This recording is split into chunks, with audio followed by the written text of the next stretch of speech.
मालिकेतून तडकाफडकी काढून टाकणं किंवा त्या जागी दुसऱ्या कोणाला तरी कास्ट करणं या गोष्टी आता मराठी सिनेसृष्टीसाठी नवीन नाहीत. ठरलं तर मग या मालिकेतील अभिनेत्री प्रियांका तेंडोलकर, अभिनेत्री उर्मिला निंबाळकर यांनीही हा अनुभव घेतला आहे. नुकताच हा अनुभव आई कुठे काय करते या मालिकेतील एका अभिनेत्रीला आला.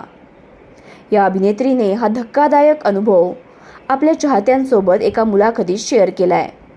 तिनं सांगितलं की माझ्या पतीच्या पायाचे खूप मोठे ऑपरेशन झाले होते. तो बेडवर होता, त्यामुळे आर्थिक चणचण भासू लागली. मी काम मिळवण्यासाठी प्रत्येकाकडे विनवणी करत होते. अगदी बहीण, वहिनी, विलन अशा कुठल्याही भूमिका चालतील, पण मला काम द्या असं मी सगळ्यांना सांगत होते. 5-6 महिने माझ्या पतीला हलताही येत नव्हतं.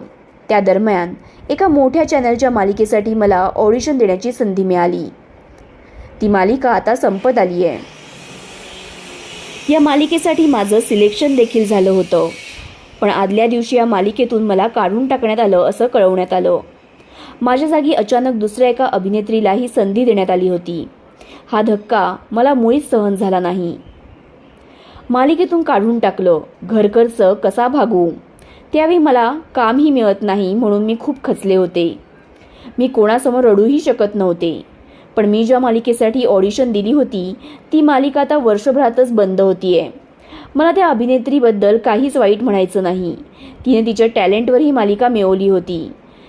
मीच जर ऐन वेळेला मालिकेतून काढता पाय घेतला असता तर चॅनलने माझ्या विरोधात वाईट साईड गोष्टी पसरवल्या असत्या. त्या मालिकेसाठी मी एक मोठी वेबसिरीज सोडून दिली होती.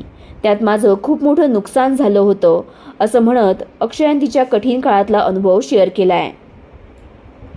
ही मालिका कोणती हे अक्षयानं सांगितलेलं नाही. यानंतर अक्षयाला आई कुठे काय करते ही मालिका मिळाली.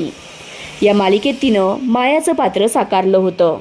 तर मग तुम्हाला अरुंधती आणि आशुतोषची जोडी आवडते की माया आणि आशुतोषची जोडी आवडली होती हे कमेंटमध्ये सांगायला विसरू नका. आणि SB मराठी एंटरटेनमेंट चॅनलला लाईक, शेअर आणि सबस्क्राईब करा.